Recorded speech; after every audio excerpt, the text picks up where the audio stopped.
Hello and welcome to this Photoshop tutorial where I am going to show you how to use the select and mask tool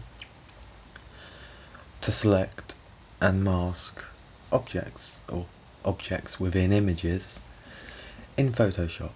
So as you can see here, there's a ball, there's Sully from Monsters Inc. and there's Falcon, and I think that's from Ant-Man.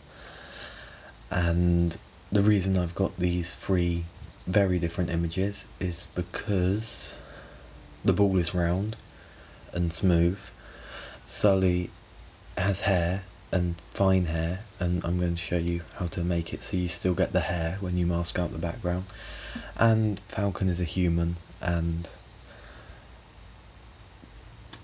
people in photos. I don't think that made any sense, but I'm just going to go with it.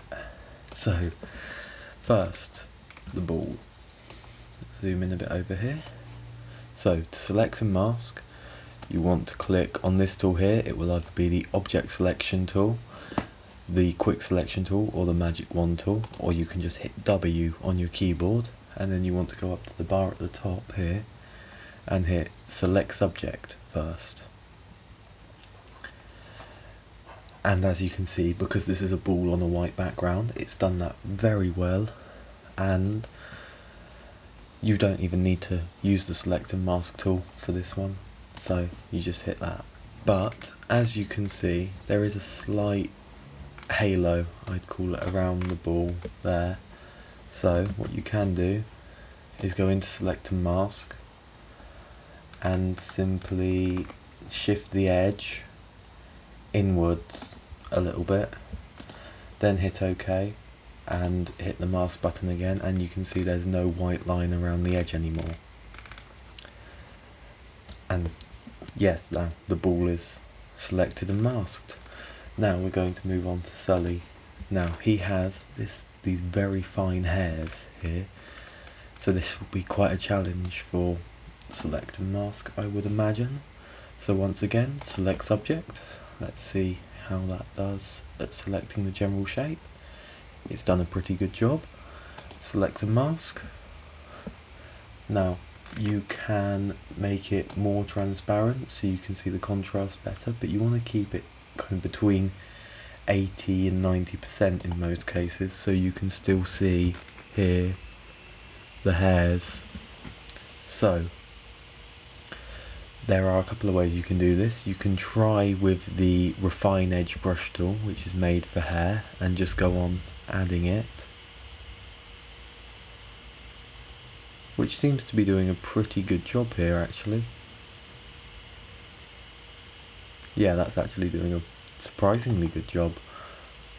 Alternatively, there is the refine hair button here, which should do it all automatically, and it seems to have done that around the side here. And when you hit OK, you'll see the selection, which looks very confusing in places, and then you go over here and mask, and that's actually done a really good job of selecting those big hairs. There are a couple of issues where the lights were behind his hair here, where you can still see that, but other than that, I'd say especially over on this shoulder here, it's done a very good job.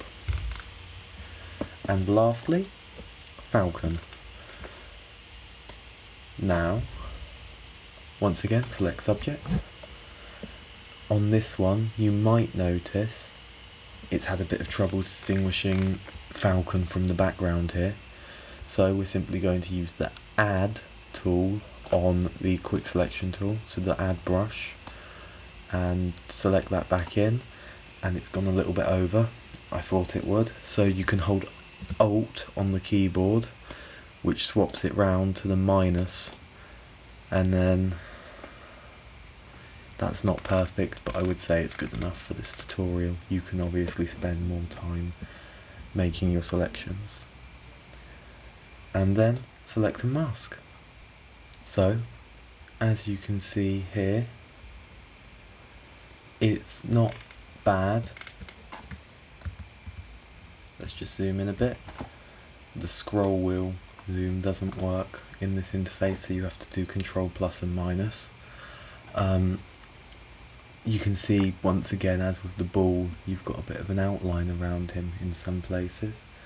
So there are a couple. You could feather it if you want him to blend into the background more, but that gives a bit of a weird look, especially on this one. You can change the contrast, which reduces the amount of light colours but makes it go a little bit pixely around the edges, so that's not ideal. So once again, it is probably just a case of shifting the edge in a little bit. I would say you don't have to go all the way back. I would say that's done a pretty good job there. And if you want to smooth it a bit as well, that could also improve it there. So actually I think we've missed a bit of his head here, haven't we? Yeah, so let's just add that in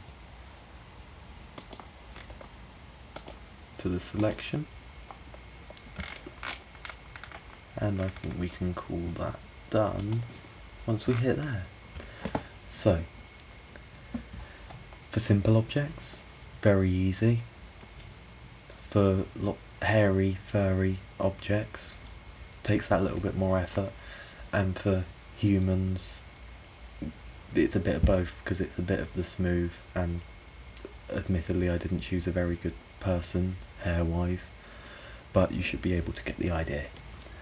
So, thank you very much for watching. Goodbye.